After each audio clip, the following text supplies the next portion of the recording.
Hello, hello mga kabsa. Tara, samahan nyo kami dito sa paluto.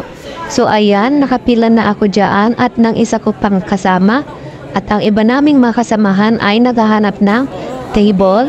At ang mga kasama naming mga lalaki ay nasa bilihan pa ng mga pagkain o ng mga seafood. Ayan, so bago kami nakarating pala dyan, ay pumunta muna kami dyan sa waterfront market para bumili ng mga ipapaluto namin sa restaurant na iyon.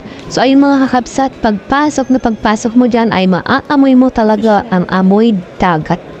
Maaamoy mo ang iba't ibang amoy ng isda, ng mga basta, iba't ibang amoy ng seafood.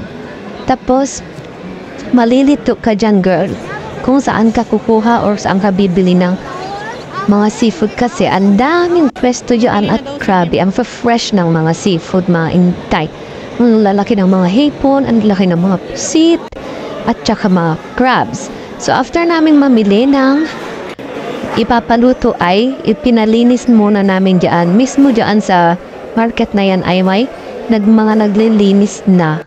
Tapos, ayun no, na ipalinis na namin ay pumunta na nga kami dito sa paluto. Tapos ayan, kinikilo nila kung ilan lahat ang mga ipapaluto mo at doon malalaman kung magkano yung pabayaran mo. Tapos medyo natagalan kami dyan kasi parang pumunta kami dyan sa park na yan ng Dubai.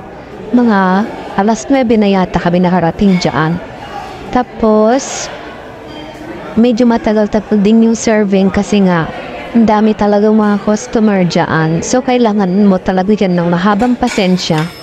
Oo, tas ayan na, nung naibigyan na kami ng table, ay inayos na ng staff ng restaurant ang aming table. Naglagay na ng mga plato, ganyan. So nagpicture muna kami, nag-smile kami dyan, kunwari, hindi pa kami gutom na gutom dyan. Oo, mga ano na yata yan, alas 10. Tapos ayan na, nag-umpisa na sila mag-serve ng aming mga pinaluto.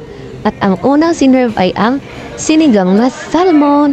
Grabe at sarap na sinigang nila. Hindi ko yun makakalimutan. Hindi ko makakalimutan yung tasa.